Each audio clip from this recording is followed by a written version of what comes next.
Hola,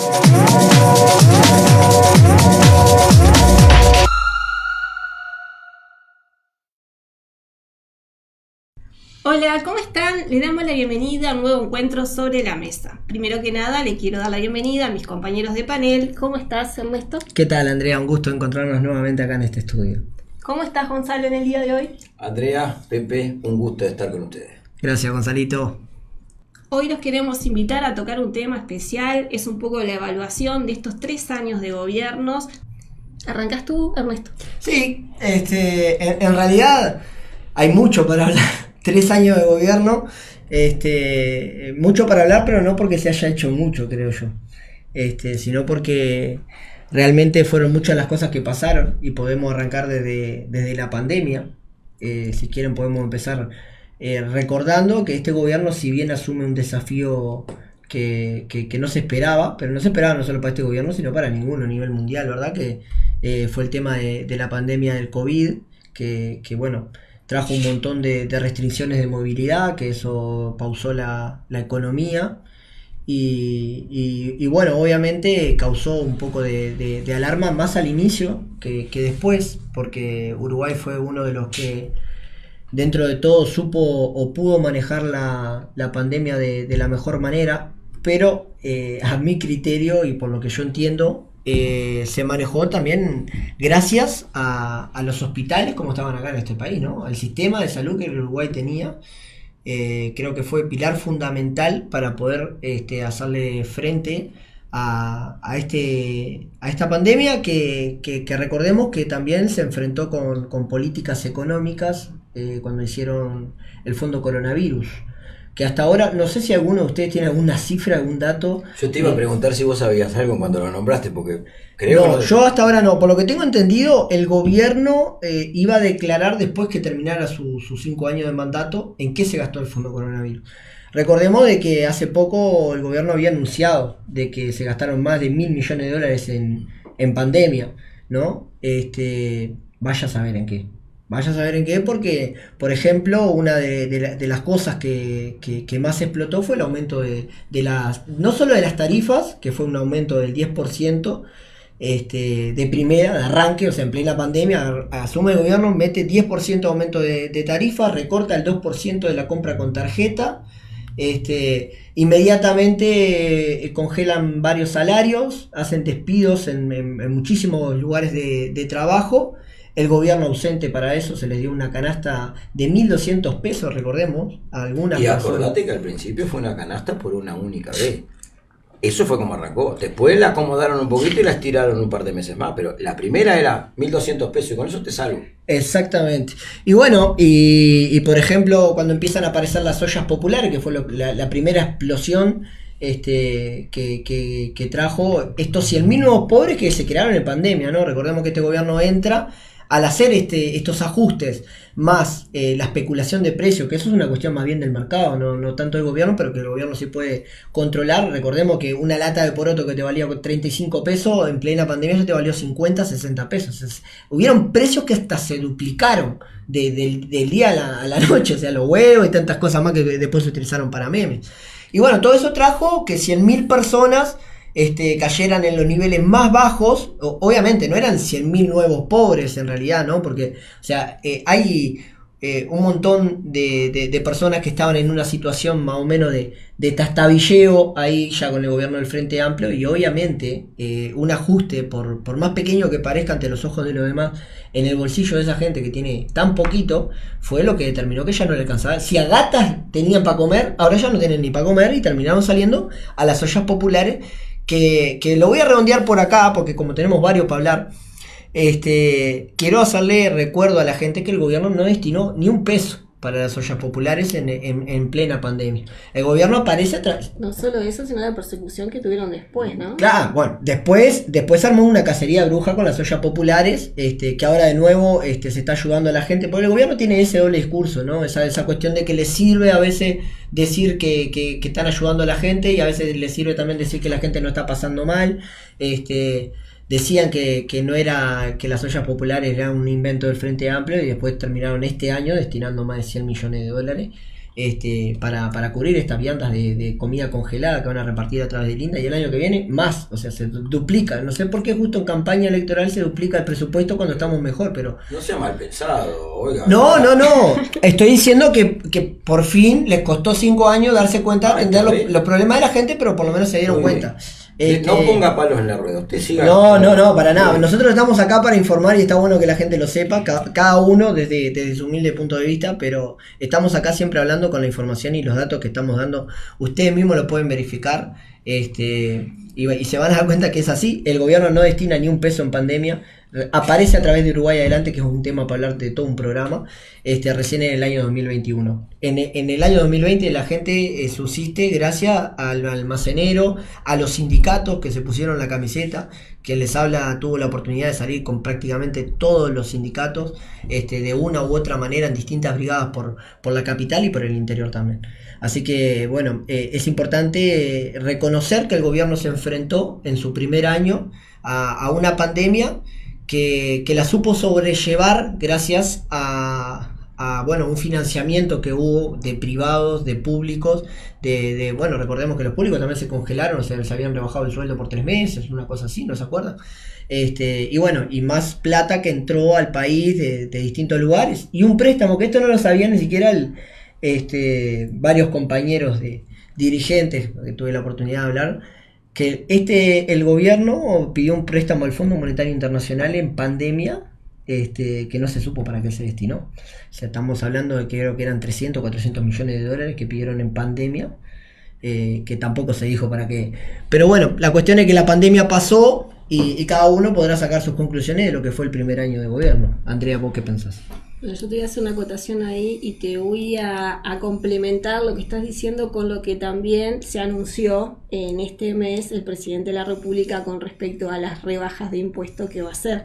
Como bien lo dijiste, con el tema del IVA, en realidad no se rebajó, todo lo contrario, hubo un aumento del impuesto porque al sacarle el 2% de descuento que tenían operando con las tarjetas, eso genera que estemos pagando todos un poco más de impuesto por cada hora por cada cosa que compremos. Y después, por otro lado, estos descuentos que están anunciados, donde hay gente que aplaudió muy fervientemente, según lo pasaron en las redes, no llega a toda la población. Es más, llega un número muy diminuto de la población, en el sentido que el IRPF afecta a 1 de cada 3 personas que tienen ingresos de trabajo en nuestro país. Un tercio. Un tercio de la población es la que se ve afectada por exacto. Y el tema del IAS, que es el impuesto que tienen los jubilados y los pensionistas, es 1 cada 4 que va a recibir el beneficio, y es un beneficio muy chiquito con respecto a el ingreso de sueldos. ¿Y tenés una idea de cuánto es más o menos el descuento que le van a hacer a ese 25% de los jubilados? Bueno, el IRPF es un impuesto que grava las rentas obtenidas por las personas físicas residentes en el territorio nacional. El mínimo no imponible es hoy de 39.620 pesos mensuales. Esto significa que los haberes mensuales por debajo de este importe no están alcanzados por el impuesto. Dentro del 30% de los contribuyentes del IRPF, aquellos cuyo ingreso líquido mensual sea hasta 60.500 pesos, las deducciones sobre los gastos, lo que es FONASA, Fondo de Solidaridad, etc., pasan a ser calculadas de una tasa del 10% al 14% según el proyecto de ley. Al elevar las deducciones de este impuesto sobre la renta personal, algunos trabajadores quedan exonerados de pagar el IRPF. Veamos las franjas de sueldos y sus descuentos correspondientes. En el caso de aquellos que ganen menos de 60.000 pesos nominales, pagarán 470 pesos menos.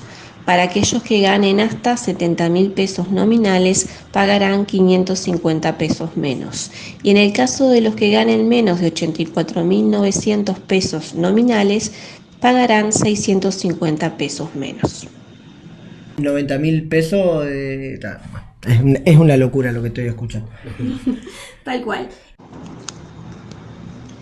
El IAS grava las jubilaciones y pensiones. Hoy tiene un mínimo no imponible de 45.280 pesos mensuales, por lo que las personas que reciben prestaciones menores a ese monto no pagan ese impuesto.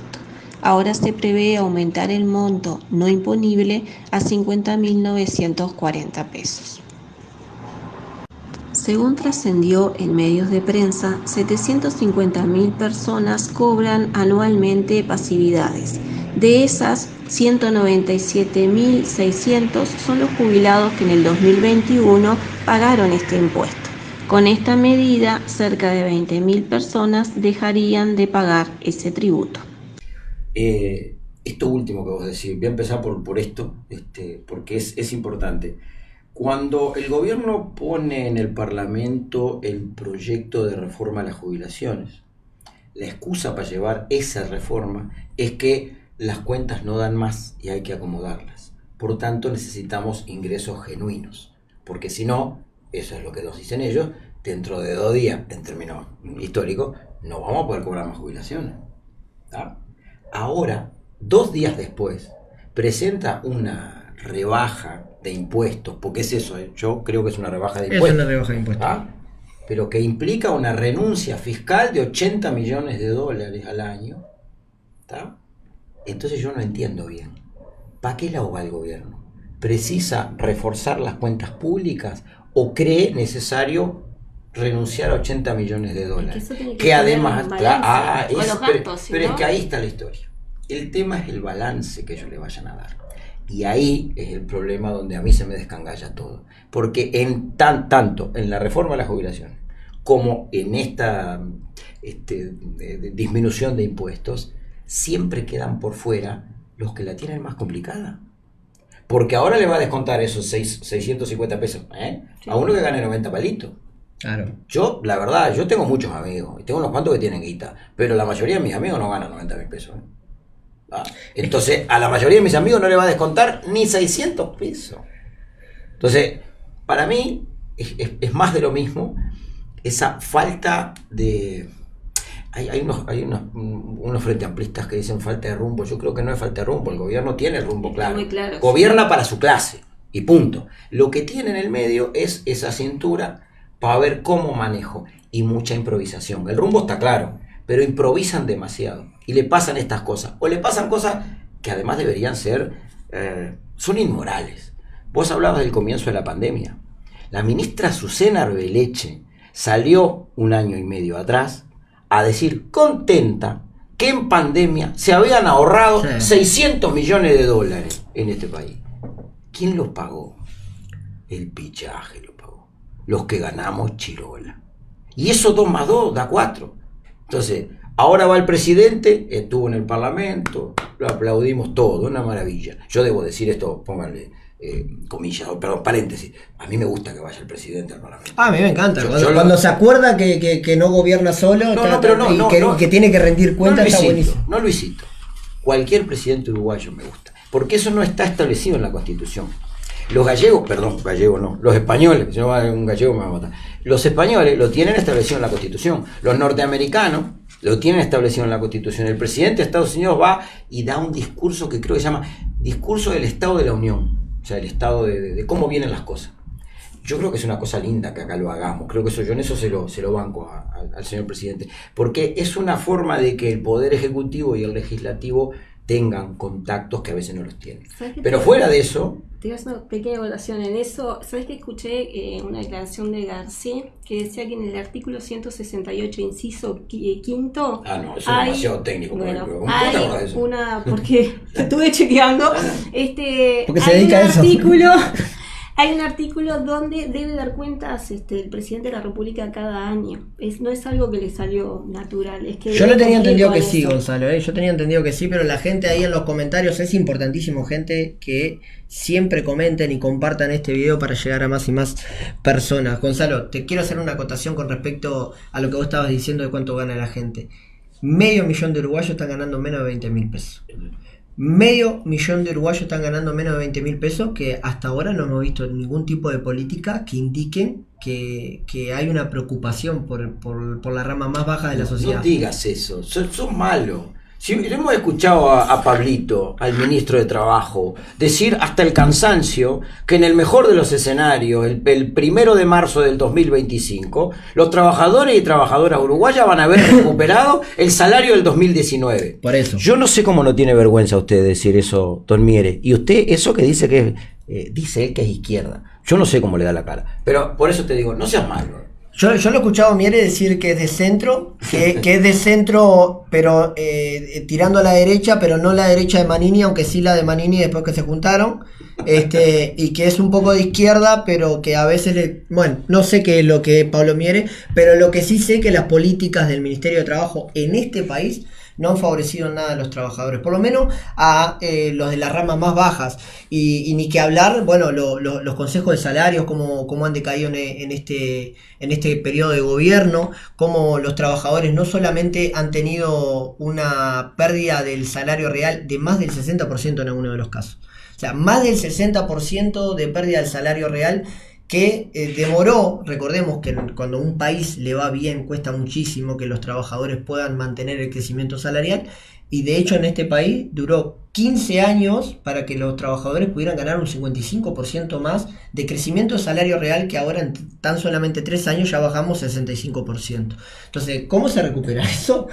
Y bueno, o con otro tipo de políticas o con otro tipo de gobierno, porque claramente lo que estaba diciendo vos, que lo decís un poco con humor sarcástico, pero tiene mucho de veraz, de que recién en el año 2024 vamos a empardar con el mejor de las suertes, empardar, o sea, lo que veníamos ganando. Esto no quiere decir que no a la gente, porque por ahí hay un despistado que dice, no, pero ¿cómo puede ser si a mí me están aumentando el sueldo todos los meses? Todos los meses no, bueno, bendito sea el que le aumenta el sueldo todos los meses, ¿no?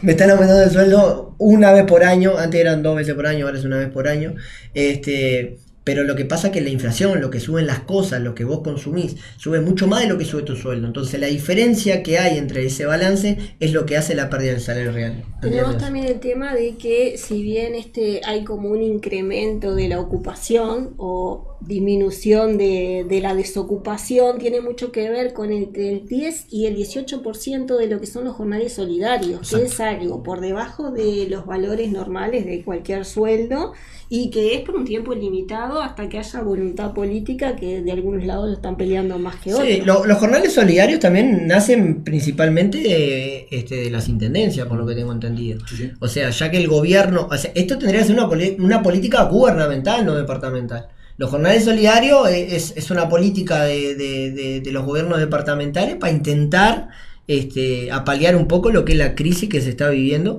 que si no existieran esos jornales solidarios, las gráficas claras de desempleo en Uruguay estarían disparadas. Pero no solamente las gráficas de desempleo, sino también la precariedad laboral, porque como la gente se está manejando, a ver, vamos a entender esto, ¿no? O sea, si vos para trabajar en caja, digamos, por tener una regularización, tenés que ir a un supermercado, tenés que ir a los puestos más bajos, en lo que estás ganando alrededor de 20.000 pesos, que todos sabemos que con esa plata no se puede vivir, o sea, es imposible cuando vos vas al almacén y el precio de las cosas está por las nubes. Cuando la nafta también en este país subió estrepitosamente y tantas cosas más. Entonces, ¿qué es lo que hace la gente? Y la gente a veces prefiere comprarse 4 o 5 cositas, ¿viste? Y la otra vuelta yo lo miraba un veterano afuera del hábitat vendiendo las paltas, ¿no? El tipo se había comprado y está bueno que haga esta anécdota porque también sirve para la reflexión de la gente. ¿Usted cuánto creen que puede llegar a ser el jornal de ese hombre si llega a vender en el mejor de la suerte todas las paltas un día de pago, ¿no? O sea, todos saben de que cuando se pagan las asignaciones, los hábitats de los repagos están todos llenos. Entonces este hombre se había puesto ahí, un hombre ya mayor, ¿no? Que bueno, ahora con la reforma de la jubilación estaría trabajando, pero en otros tiempos ese hombre ya no estaría trabajando más. Y obligado, la necesidad obliga a salir, y vos por ahí decís, bueno, el hombre está trabajando, por lo menos está yendo. Lo que es tan poquito, es tan bajo con lo que sobrevive mucha gente. La cantidad de gente que hay en los semáforos, quien no viaja, quien no sabe que anda por ahí, o sea, salís de la periferia de Montevideo en cualquier ruta que agarre la 8, la 5, la 1, cualquiera, siempre va a encontrar gente en los semáforos que te están vendiendo bizcocho o esto, lo otro, como una manera de poder rescatarse. Y todo el mundo está agarrando para esa, para la feria, para vender ropa, para vender cosas usadas. Y toda esa gente que antes tenía un trabajo formal, ahora está en condiciones deplorables, con sueldos que no se registran en caja, o sea, no están aportando para una jubilación.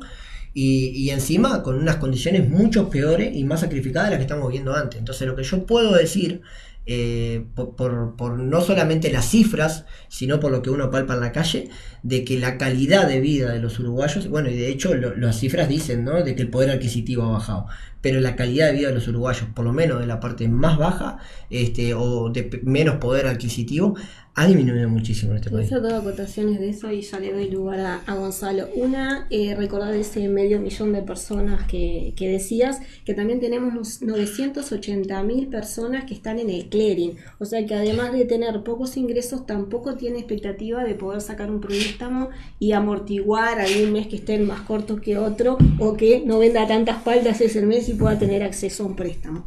Y por otro lado también, con este discurso que hizo el presidente de la calle Pou la semana pasada, que la coalición en ese caso no tiene una unanimidad en cuanto a la perspectiva de lo que expuso, sobre todo con respecto a las jubilaciones. O sea, tenemos a dos personas que representan por un lado el Partido Colorado y por otro lado a Cabildo Abierto, que no estaban de acuerdo con las declaraciones y la forma de manejar el IAS.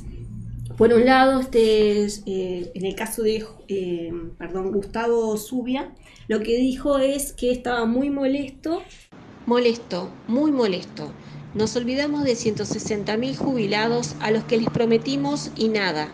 Y los pocos beneficiados tendrán un descuento promedio de descenso de IAS de 2.500 pesos.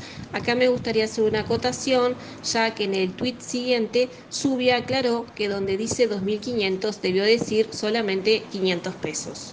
Y el tuit continuó: molesto, muy molesto, así no cumplimos.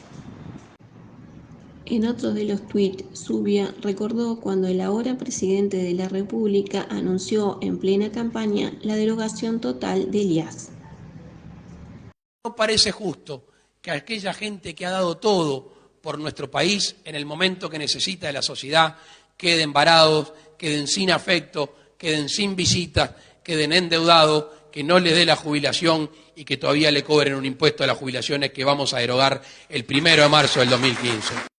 Y en contrapartida también, pero en la misma línea, estaba Manini Ríos diciendo que si bien le parecía bien el camino de la rebaja del impuesto, que no era suficiente, que no llegaba a esos que tenían menos ingreso y que debía destinarse también dentro del proyecto de ley, que en la medida que fueran pasando los años y que el país estuviera mejor, se eliminara totalmente el IAS para que ninguno tuviera que pagarlo. Guido Manini expresó en su Twitter: las medidas anunciadas van en el sentido correcto y significativo alivio para mucha gente. Faltó anunciar el aumento de la jubilación mínima. En cuanto al IAS, se deberá establecer en la Ley de Seguridad Social la previsión de su desaparición gradual atada al crecimiento del país. Es que esa era una promesa que habían hecho, ¿no? La eliminación del IAS. Es promesa electoral. El tema es que después de que el presidente fue al Parlamento, hubo repercusiones de todos lados y arrancaron primero los oficialistas.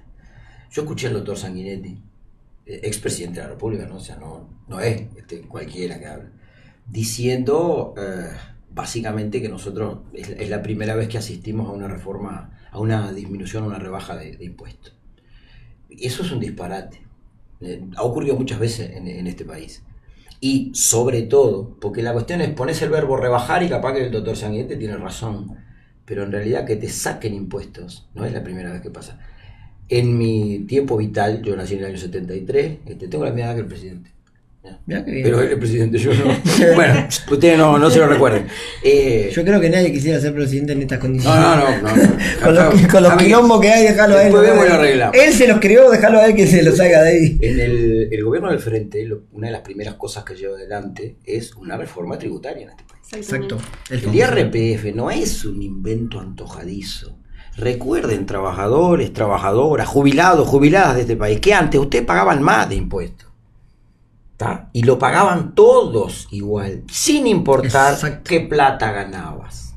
Sumado a que además el IVA era como de un 26%, si la memoria no me falla. Señor Sanguinetti, en Uruguay, los uruguayos pagábamos mucho más impuestos antes, cuando usted era expresidente ya, porque estaba Valle, pero su partido gobernaba.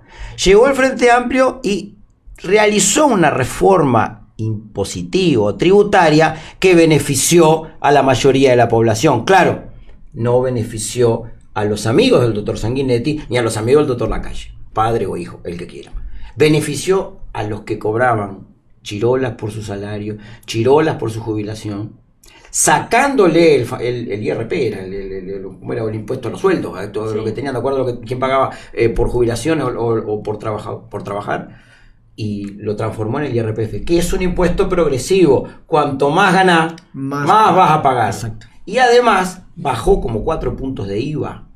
Que el IVA es el impuesto más horrible que hay, porque lo pagamos todos sin importar lo que ganemos. Exacto. Una de las críticas que había, y justamente de parte del Frente Amplio, es esa, que si uno quería beneficiar a la población, el impuesto que se debería tocar y que va a tener mucho más impacto es el descuento en el IVA. Pero es que es el IVA. Y lo primero que hizo el señor presidente, Luis Alberto Aparicio Alejandro... Tiene como 40, ¿no? Son 7, pero nunca me los acuerdo. Bueno, esos hijo 4 van. también La tiene calle como Pou fue sacarnos un 2% del descuento que nos hacían cuando pagábamos con la tarjeta de débito. Pasó de un 4 a un 2.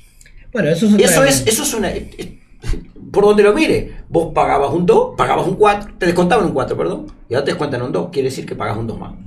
En este momento las arcas están aumentadas por ese 2% que seguimos pagando. Bueno, siguiendo con la línea de lo que estamos hablando de los 3 años de gobierno, ¿no? En el primer año vos recién hiciste hincapié de que se habían ahorrado en pandemia 600 millones de dólares. Fue la cifra que dio la Fue una promesa de campaña. Bueno, ¿querés que yo te diga querés que te diga cuánta plata perdieron los trabajadores con el crecimiento del salario real? Exactamente 600 millones de dólares. O sea, la plata no es casualidad en realidad. La plata que se ahorró el Estado, se la ahorró de los trabajadores. ¿Cómo se la ahorró de los trabajadores? Bueno, cuajando lo que son las libertades sindicales para los mecanismos que el sindicato... Bueno, de hecho, en la ley de urgente consideración está estipulado que se quita el derecho a huelga. Un derecho que el derecho a ocupación, el derecho a huelga, un derecho que se ha utilizado muy pocas veces, pero que es la herramienta más primordial con la que los sindicatos históricamente han conseguido defender sus derechos, ¿no? Derechos que nos favorecen en definitiva a todos, porque si hay plata en el bolsillo de los trabajadores, la economía crece, la plata se distribuye en la calle, la estás viendo. Bueno, ahora esta persona que nosotros estamos hablando, el que vende palta, el que vende ropa, sale a la calle y dice, ¿cómo le fue, abuelo? Y vendí 3 paltas. ¿Por qué no hay plata en la calle? Porque la gente sale del hábitat y se toma el palo porque no deja ni para comprar una palta porque no hay plata. Entonces, cuando hay plata en el bolsillo de los trabajadores, eso es beneficioso para todo el país. Y ni que hablar de que vos también, si estás mirando esto del otro lado, posiblemente seas un asalariado como nosotros. Entonces, esa rebaja que hizo este gobierno sale del bolsillo de los trabajadores, sale de represiones sindicales, sale de despido, de más horas de trabajo por igualdad de plata, porque recordemos que en pandemia también se aplicó eso, se aplicó de que bueno, vamos a sacar gente y los que quedan van a tener que cubrir esos puestos y van a tener que seguir ganando lo mismo. Hubieron muchísimos abusos de poder de parte de las empresas que no fueron fiscalizados y que deterioró o determinó de que las empresas en pandemia crecieran. Una cosa de loco. O sea, la pandemia que tendría que haber afectado el mercado hizo que las empresas crecieran. De hecho, las empresas más grandes, los empresarios más grandes en este país hicieron 9.000 millones de dólares más ricos en pandemia y los trabajadores perdimos los 600 millones de dólares que termina celebrando el gobierno en su primer año de gestión como un logro importantísimo, ¿no? Sin desmerecer tampoco datos importantes como que hubieron faltantes de medicamentos, como que en las escuelas la Ceibalita, que era la principal herramienta de comunicación en pandemia, no había para repararlas, o sea, los niños estaban en sus casas incomunicados, de que la calidad de internet, que era la más alta y de mejor de toda Latinoamérica, se deterioró al punto tal de que si vos estás mirando este programa del otro lado, sentite afortunado de que te anda el internet, porque a veces no te deja descargar ni una foto ni estar en Facebook, de tal mala que es la calidad de nuestro internet hoy por hoy, que no es una cuestión que es de la nada. Todo esto está planificado porque obviamente que hay también un proceso de deterioramiento de las empresas públicas, pero eso lo dejamos para otro tema. ¿Quién es el presidente de Antel? El presidente de Antel es el ex director de Claro y de Movistar, ¿no? Que son empresas, o sea, el presidente de Antel es un jerarca que viene de la competencia, así nomás. Entonces, básicamente, casualidades no hay. No, casualidad no hay, tampoco ni que el hijo de Sanguinetti, que el cangrejo rojo esté puesto en el... O sea, no hay casualidad en este gobierno. Yo no voy a venir más a este programa. Usted es una persona muy mal pensada. Yo quiero hacer hincapié antes de terminar el tema con el tema de los jubilados y Sí. esa anécdota que generaste, es que me parece que tenemos una deuda muy grande como sociedad con los jubilados en cuanto a los ingresos Totalmente. mínimos. No puede ser que una persona trabaje toda su vida, y a veces los trabajos no son simples, son trabajos que requieren fuerza o algún tipo de actividad que realmente genera malestares después físicos a lo largo del tiempo, y que la persona con su jubilación no pueda terminar el mes. O sea, no puede ser que un jubilado tenga que, además de su jubilación, a veces con 70 y pico de años, seguir trabajando de su profesión o agarrando changuitas para poder comer. O sea, después si alguien se siente con vitalidad y quiere generar algún trabajo para hacerse una extra, me parece fantástico. Pero que lo tenga que hacer obligado porque si no, no llega a comer, eso es algo que la verdad tenemos que analizarlo como uruguayos. Y el gobierno tiene que tomar funciones, el gobierno y la oposición también, ¿no? De que eso sea un camino que no a tan largo plazo se pueda cubrir. Aunque, como viene la cosa, y con el aumento de la edad jubilatoria, vamos a terminar aún peor, ¿no? Porque hay muchos que no van a poder terminar por ese mismo tipo de trabajo la cantidad de años que necesitan para poder jubilarse. Permitime hacerte una acotación, Andrea, ya que estamos hablando de los jubilados, que me parece importantísimo que hagamos hincapié en eso. Y que recordemos también de que durante 15 años los jubilados, porque los sueldos, los aumentos de los jubilados, para quien no sabe, van de la mano con los aumentos de los trabajadores. O sea, cuando crece el salario de los trabajadores, crecen las jubilaciones. Y durante 15 años los jubilados tuvieron un crecimiento real de la jubilación. Así como hablamos de los trabajos, hasta que llega este gobierno y obviamente la cuestión cambia. Pero no solamente en materia económica. Quiero dar este dato que me parece que es muy importante. El Sistema Nacional de Cuidados que se venía implementando por parte del doctor Tabaré Vázquez, que era una cuestión magnífica de hacer hincapié en las personas que ya no podían valerse por sí solas, ¿tá? Y en las cuales se le mandaban enfermeros, se le mandaban personas al cuidado de estas personas de la tercera edad, que son todas jubiladas, ¿verdad? Se dejó de implementar ahora, y más en plena pandemia, cuando esos ancianos que encima se les tocó el bolsillo, porque al haber aumento de los comestibles, al haber aumento de los combustibles, al haber aumento de los servicios públicos, al haber aumento de los alquileres y no haber aumento de jubilaciones, obviamente se les toca el bolsillo, pero no solamente el bolsillo, sino también la salud, cuando hubo faltante de medicamentos en este país y cuando se les quitó el Sistema Nacional de Cuidados, que era tan importante para ellos. Y sin recursos para poderlo comprar en forma particular, porque por no les supuesto. da, obviamente. El tema de los jubilados es un tema que es histórico en este país, ¿no? O sea, ni siquiera en los 15 años de gobierno del Frente, si bien la reforma de las jubilaciones, la que se hizo durante el gobierno del Frente, les permitió durante muchos años aumentar permanentemente su poder de compra. Igual hay un montón de jubilaciones mínimas que realmente es imposible vivir con eso. Entonces ahí tiene tarea el futuro gobierno también. Y si es de la izquierda, si es del Frente Amplio, también tiene tarea, ¿tá? Porque tenés una deuda grande con esos jubilados y jubiladas. Ahora, el tema es cómo vamos a hacer para poder, cómo ponemos una reforma realmente que se pueda llevar acá adelante. Y eso no es sencillo, eso hay que manejarlo mucho. No, sencillo no es, porque de hecho en los gobiernos del Frente Amplio, si bien se hicieron varios ajustes en las cajas, en las diversas cajas, no se pudo completar tampoco un programa que pudiera quitar ese déficit importantísimo que tenemos Lo que pasa es que en la caja, ¿no? que tocar a gente que tiene mucho poder, Claro, a ver, y que genera diciendo, mucha Gonzalo, que resistencia. esto es un dato que también la gente tendría que tenerlo en cuenta.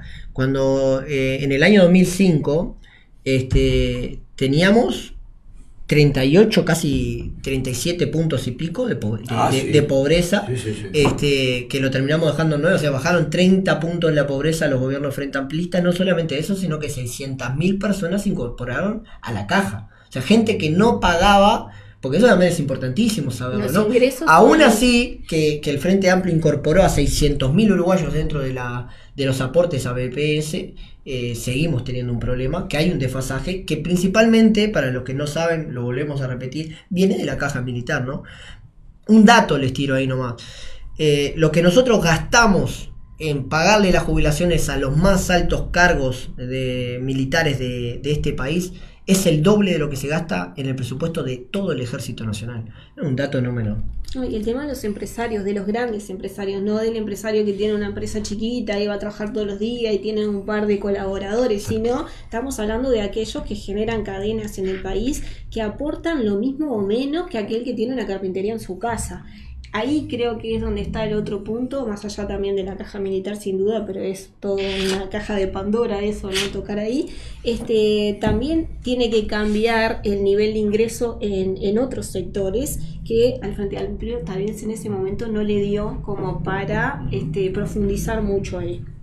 Tenemos el tema de los empresarios grandes. Lo que decías vos, hay un empresariado y una casta de uruguayos que creo que lo mandaron todo para el exterior, además, esos 9.000 millones de dólares. Sí, lo Se depositó en el exterior. Está en el exterior. Esos no son el almacenero acá a la esquina, que es un empresario.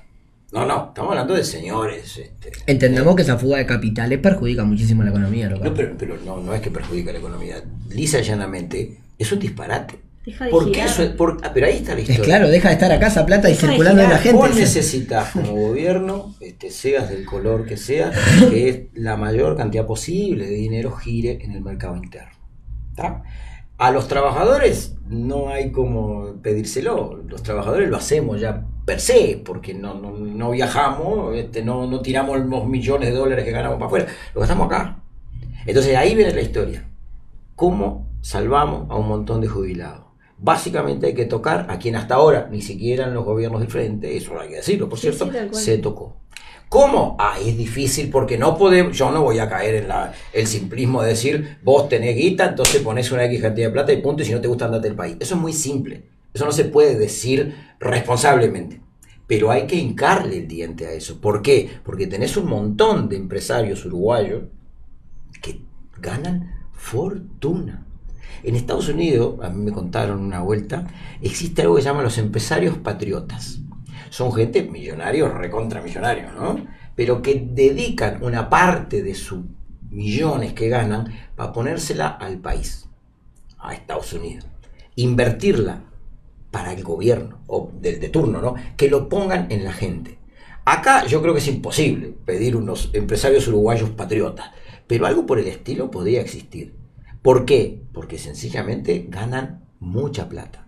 Vos tenés un montón de uruguayos que durante la pandemia la pasaron mal y que la siguen pasando mal ahora. Y por el otro lado tenés un montón de empresarios que casualmente son los Mayaoro, ¿no?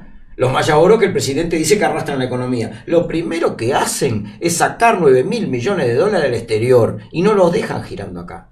Los empresarios Mayaoro son igual que el capital, son cobardes.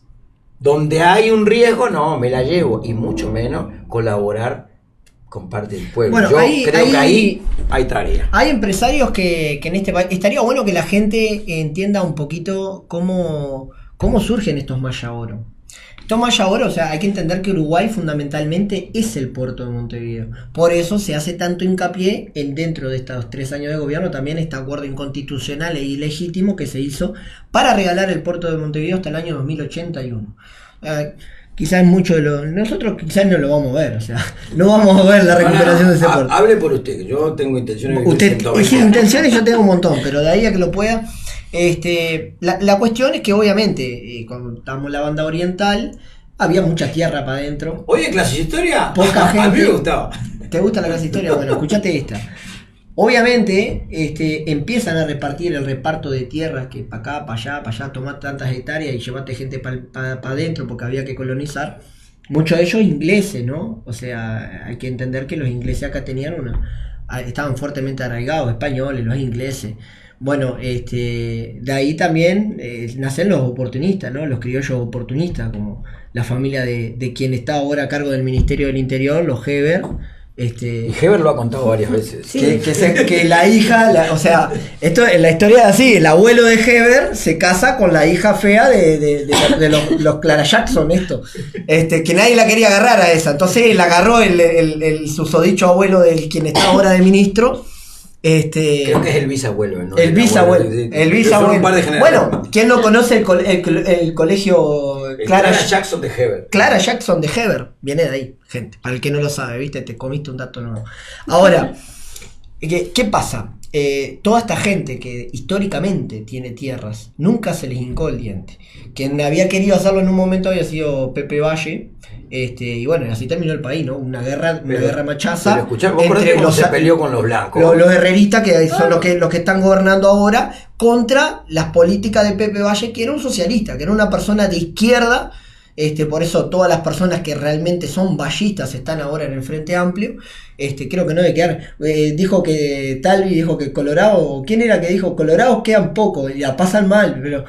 Bueno, Colorado no sé, quedan pocos, pero vallista no hay ninguno. O sea, en el Partido Colorado por lo menos no hay vallista, no hay. Porque las ideas de Valle son realmente ideas que se centran en la parte más vulnerable de la población.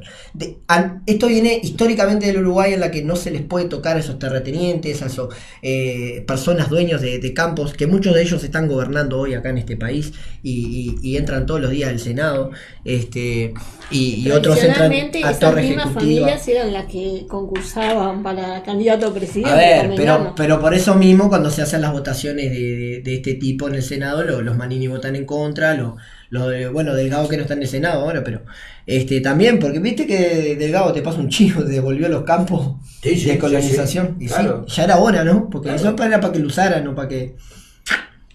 En fin, igual de todas maneras yo creo que hay gente, no es que creo, los datos lo dicen, poquita gente maneja la gran mayoría de los recursos de este país. Si se les tocara un poquitito a esa gente, pero no te hablo de esa gente de que te amenaza con sacar el capital, porque de hecho es lo que están haciendo hoy. O sea, hoy están vaciando el país, la gente se está enriqueciendo, estos grandes arrendatarios, los que tienen chiquicientas mil cabezas de ganado, que están vendiendo carne a rolete, porque hay que entender esto, gente. Yo sé que vos en tu casa abrís la heladera ahora y estás diciendo, esta gente tiene razón, o sea, yo estoy pasando peor de lo que estaba pasando antes.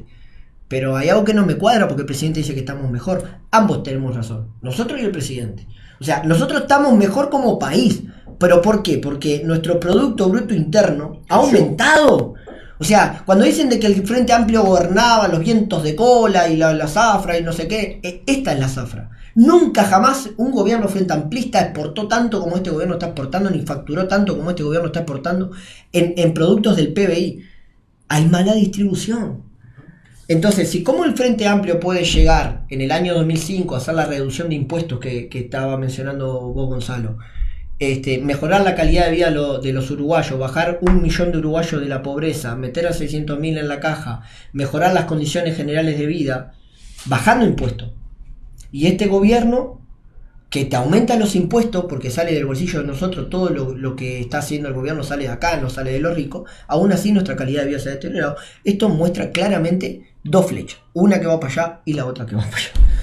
Sabes que en eso me gustaría compensar que no todos los funcionarios públicos la están pasando mal y no todos están generando rebajas salariales. Tenemos un caso en Artigas donde Rodolfo Caram era ex secretario del intendente, obviamente que ex por lo sucedido, salieron un par de recibitos a la luz donde una funcionaria de la Intendencia, resulta que tanto en el mes de diciembre como en el mes de noviembre, porque empiezan a aparecer recibos anteriores, aparentemente la pobre muchacha estaba haciendo casi 200 horas extras todos los una meses. explotación laboral. Más el tema, claro, seguro.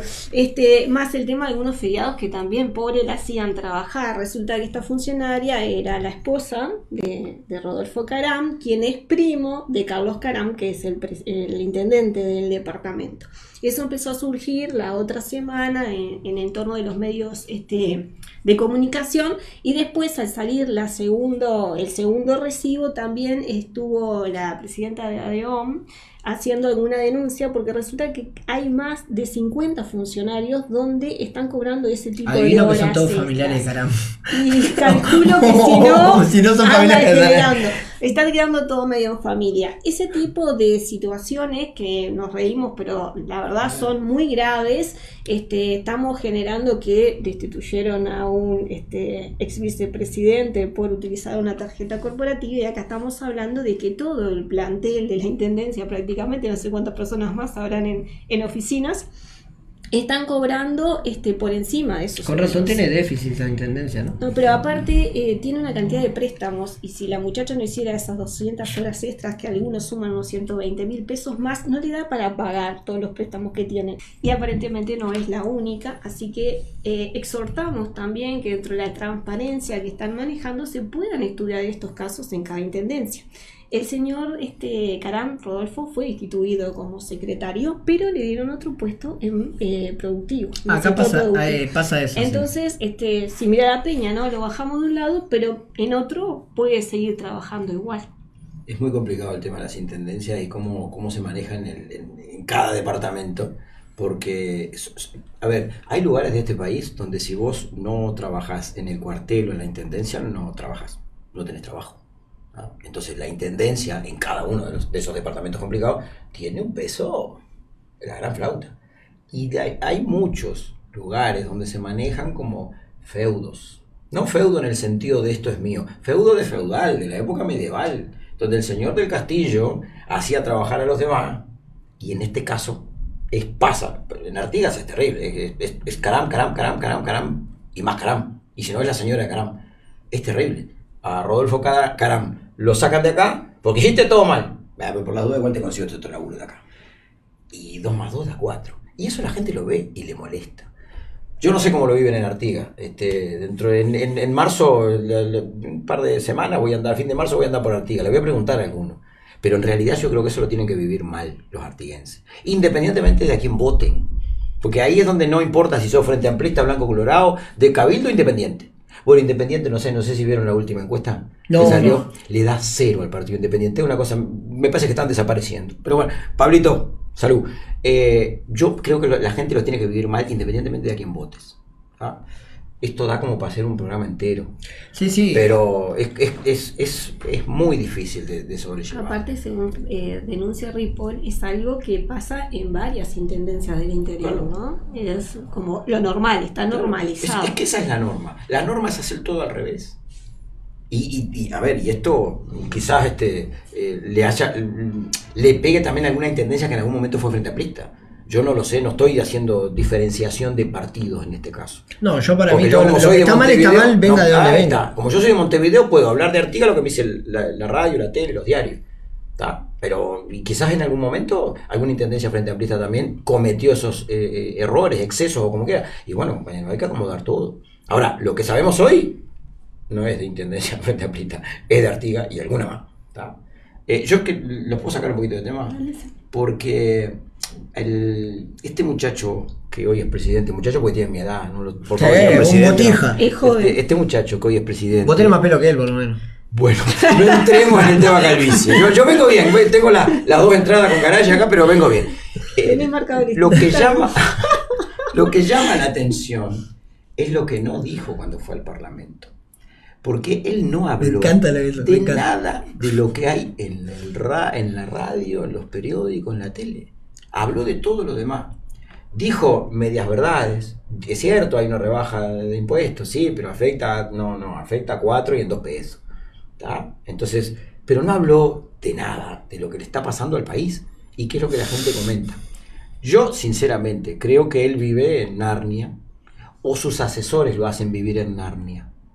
Él vive en la residencia de Suárez, ¿no? O sea, él vive en una mansión totalmente aislado.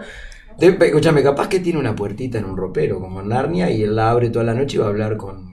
Nunca me acuerdo el nombre del león de Narnia, pero no importa. Y va para Narnia y vuelve, después viene convencido que... Lo que pasa es que si no lo cree, ¿quién lo va a creer? Bueno, claro. Hay mucha gente que todavía le sigue creyendo, bueno, eso es lo peor de todo.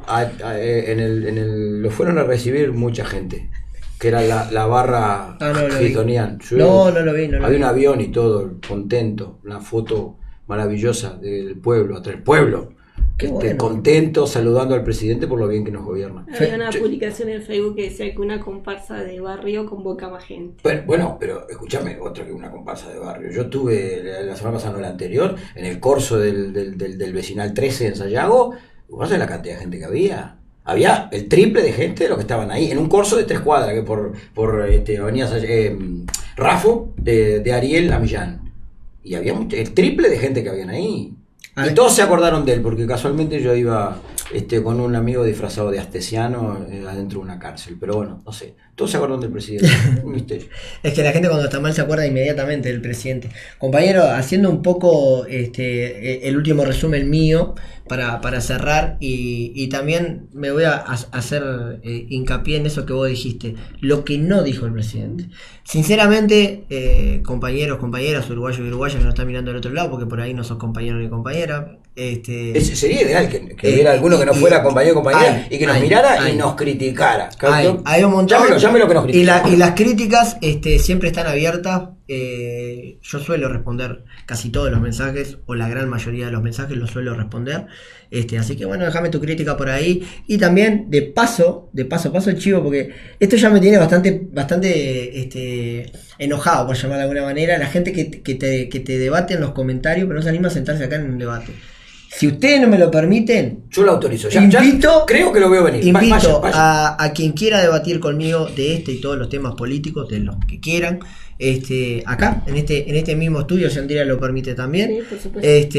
Invitarlos a debatir sanamente, con respeto, con datos y con altura, como tiene que ser. Haciendo el resumen, gente, haciendo una síntesis de lo que estamos hablando en estos 3 años de gobierno, que la verdad que no da ni 7 programas, ni podemos hacer un programa toda la semana, todos los días de la semana, y no nos va a dar la semana para hablar de todo lo que este gobierno no ha hecho. Y de todo lo que este presidente no dijo.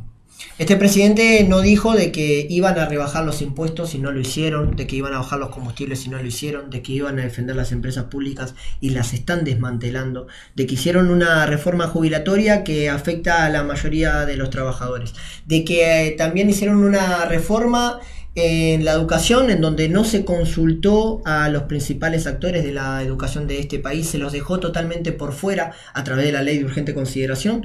También lo que se hizo fue en las direcciones de la educación quitar la representación docente. Esto quiere decir que estas personas que conocen poco y nada, porque todos sabemos de que los cargos están puestos por dedo, ¿verdad? O sea, cuántos votos tuviste vos, cuántos papá, a nivel político, y ahí te ponemos, y ahí terminan casos como designando a personas que no tienen las capacidades, como quien dirige el BPS, que era una botánica, y tantos otros casos más, porque son personas puestas políticamente ahí, pero conocimientos sobre esa función tienen muy pocos la mayoría. Entonces esto quiere decir de que nuestra educación ahora pasa a estar en manos de personas que no tienen conocimientos, y en resumen y en síntesis, la educación ahora va a tener más alumnos por clase, menos horas estudiantiles, menos horas de profesorado, una peor calidad de estudio. Hay un retraso que ya se viene manteniendo en lo que es todo este gobierno con la llegada de los útiles y los libros escolares, el material educativo está llegando tarde.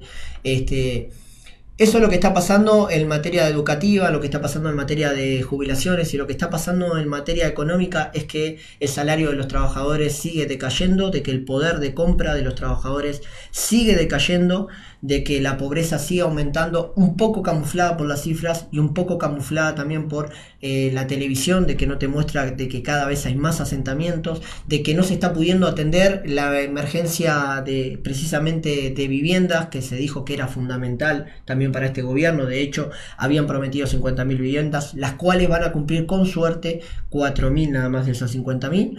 Entonces, esa es la realidad, uruguayos y uruguayas, de estos 3 años de gobierno, en que los trabajadores pasamos de pensar que todo iba a seguir el ritmo en el cual venía, cada vez estando mejor, cada vez profesionalizándonos más, con apertura en las universidades. Recordemos que en el año 2019 el 63% de los estudiantes de las universidades eran primera generación, quería decirte que eran la primera persona de sus familias que accedían a una enseñanza universitaria. Esto se está perdiendo debido a que precisamente estudiar en una universidad es carísimo y debido también a que este gobierno ha implementado 0 presupuesto para las universidades. Esta es la realidad de este gobierno, una peor educación, una peor salud y ni hablar de la seguridad, que lo estamos viendo. No solamente el nivel de inseguridad que hay en las calles, sino también el nivel de inseguridad que hay en los más altos cargos, porque inseguros están hoy por hoy hasta nuestros senadores que son investigados, son extorsionados, nuestros periodistas independientes, no digo nuestros periodistas porque capaz que queda como no, que... Nuestros de uruguayos. Nuestros de uruguayos. Yo para mí, y capaz que discrepo con algunos de ustedes, pero el número 1 de este país, que es Gabriel Pereira, un periodista excelente, que supo darle palo a todo lo que estuviera mal, sea del Frente Amplio, sea del palo que sea, también fue investigado por este gobierno. Entonces hubieron persecuciones sindicales, periodísticas, políticas, al peor, o el mejor dicho, al mejor estilo de la dictadura. Eso se agrega con respecto a los periodistas también las recientes denuncias de la fiscal Fossati de gente que no piensa como ella o que critica algunas actividades que se están generando o formas de actuar, que es derecho de cualquier uruguayo opinar acertada o no acertadamente, pero la opinión no genera. Y no se habló nada tampoco en estas declaraciones del presidente de la situación de la torre ejecutiva, de la responsabilidad política que eso debería generar o asumir. Es como un tema que ya lo laudaron rápidamente y aparentemente lo están queriendo desaparecer, pero los chats siguen saliendo, o sea que vamos a tener todavía anestesia, ¿no? Para un tiempo más. No habló casi nada de vivienda, no llevan un ladrillo puesto, no tienen un ladrillo puesto en el tema de los asentamientos. Ni de inversiones tampoco. No, pero hablar de lo que ellos dijeron que era fundamental. La ministra Irene Moreira, que prometió esas 50.000 viviendas que vos decías, que es de cabildo abierto, no tiene un ladrillo puesto en saneamiento. Hoy, 3 años de gobierno. El mismo día que el presidente fue al Parlamento, mataron un botija de 14 años en un ajuste de cuenta. Yo creo que todos ustedes se acuerdan, y ustedes también se acuerdan, cuando el extinto ministro del Interior, el doctor Jorge Larrañaga, decía una vez y otra también en campaña electoral que cambiando al bicho Bonomi y cambiando al gobierno del Frente Amplio, se arreglaba el tema de seguridad. No se arregla nada, porque en realidad no es tan sencillo como ellos lo pronosticaban. El tema del narcotráfico está ahí y no lo logran arreglar. Es más, desde la policía, que hemos visto muchas entrevistas a las que se le han dado protagonismo a algunos referentes públicos que siempre interactúan con la opinión pública, que defendían mucho las gestiones de este gobierno. Ya en su momento, cuando hizo el aniversario del fallecimiento de Bonomi, reconocieron toda la obra que se venía haciendo, que es una obra que se estaba estructurando a la policía desde adentro hacia afuera. Hoy por hoy eso está todo roto y buscan desde afuera y por medios de marketing tratar de generar una policía que lo único que le cambiaron fueron los pegotines. Es complicado el tema de seguridad, muy complicado. Ellos lo vaticinaron que lo arreglaban en 2 minutos y le erraron. Y el problema es que se sigue muriendo gente. Y eso, no sé, yo no entiendo cómo duerme el presidente con eso. ¿Cómo duerme? Porque yo no podría dormir habiendo dicho porque acuérdense que el presidente de la calle no estuvo un rato de campaña. El presidente de la calle tuvo 10 años enteros de campaña. Exacto. Y que yo creo que le salió bien, porque lo hizo y terminó siendo presidente. Pero ¿cómo puede dormir después de haber prometido todo aquello? ¿Se acuerdan aquel acto en el que Déjame meterte un bocado. Terminó siendo presidente en una coalición de 5 partidos, ganando por 35.000 votos, menos del 1% de diferencia, O sea, no es que tampoco fue presidente así por goleada, ¿no? O sea, a Lobo lo respaldaba el 26%, la cuarta parte del electorado, ni siquiera de la población. De los votos. De los votos. Los votos válidos. Eso era lo que lo respaldaban a él directamente. Vamos a ver cómo se desenvuelve esto. Por último, gente, para despedirme, compañeros, quiero también dejarle a la gente este mensaje. Estaría buenísimo que todos pudiéramos tener a nuestro criterio propio un sentido de juicio y de entender que esto que voy a decir ahora a mí me duele muchísimo y nos tendría que doler a todos. Van a empezar a repartir viandas de comida congelada a través del INTA. O sea, se acaba la ayuda de Uruguay adelante, la gente sigue pasando mal, la gente sigue comiendo ollas populares, pero como hay una guerra contra las ollas populares, por 3 o 4 guasos que habrán hecho las cosas mal, se manchó toda la imagen, pero no se manchó por eso, se manchó por una campaña de publicidad, centrando la atención en quienes están dando una mano a los que están sin comer, en vez de centrar la atención en por qué esa gente no tiene para comer. Y bueno, eso es lo que yo quiero invitar a la gente. Quiero invitar a la gente a que reflexionemos si este es el país que nosotros queremos. En el que aplaudamos políticas que después de 3 años de gobierno, cuando el país había mejorado, que veníamos de ver hasta niños en las calles, subiendo a los ómnibus a repartir estampitas, porque capaz que los más jóvenes no se acuerdan, pero todos tenemos que acordarnos cuando los niños subían en este país a los ómnibus a pedir estampitas y una monedita, y se erradicó eso. Prácticamente se acabó con la indigencia, y no lo digo yo, lo dicen los organismos internacionales cuando aplaudían a Uruguay, que lo que le quedaba a Uruguay era la indigencia más dura, más difícil de sacar a aquellas personas que tienen problemas de adicción, que están en la calle y ya con problemas también mentales, y ahora lo que vemos es hasta familias en las calles.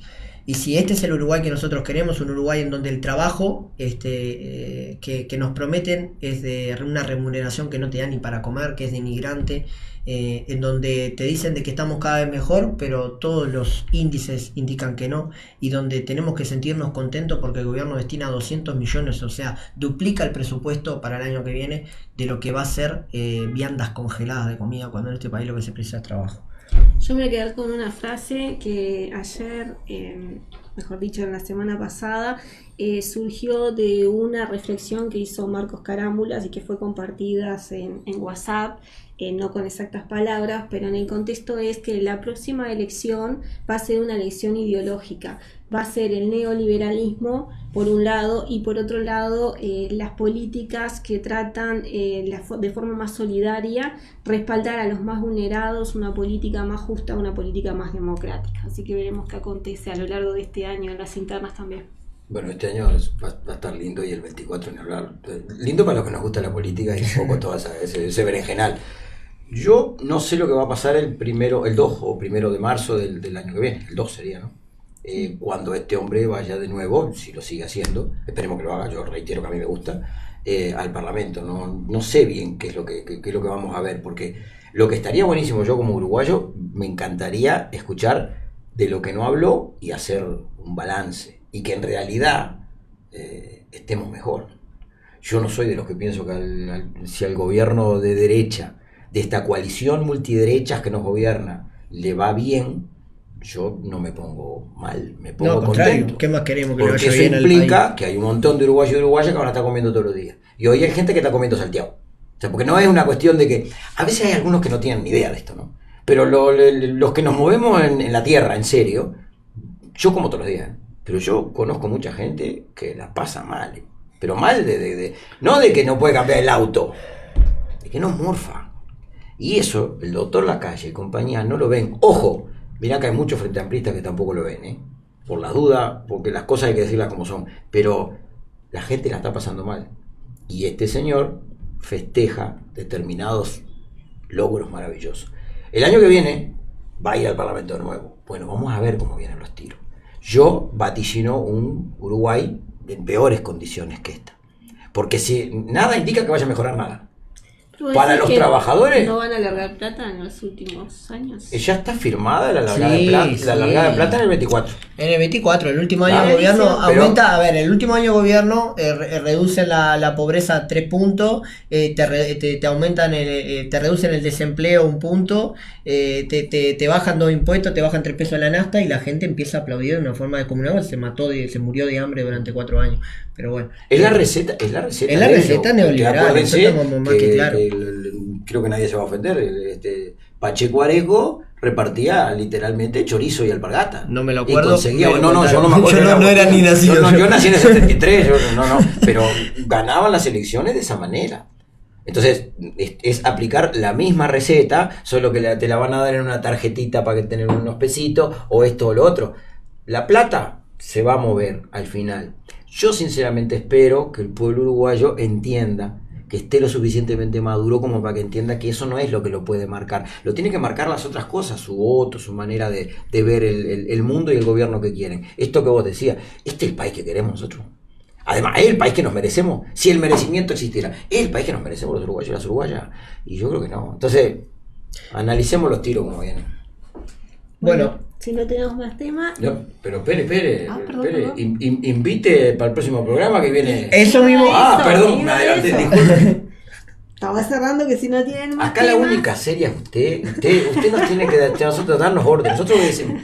La gente se hace un show yo con eso. disfruto muchísimo de la compañía de ustedes dos y de sus opiniones. Considero Es que mutuo. la gente también. Esperemos Y que la gente. la gran invitada que tenemos para. Bueno, la entonces próxima lo hago yo. El lunes que viene, mira que me pongo en pose de periodista. El lunes que viene nos va a acompañar la senadora frente amplista Sandra Lazo. Esperemos que tengamos algunas preguntas picantes y molestas para hacerle, porque Sandra es una compañera a la que yo conozco y le gusta que la molesten. Así que, y ustedes tiren comentarios si quieren y preguntas para Sandra, que cuando venga las responderá. Bueno, la invitación. Bueno, yo nada más que eso, invitarlos, obviamente al programa que viene, entrevistas sobre la mesa, lunes 18 horas.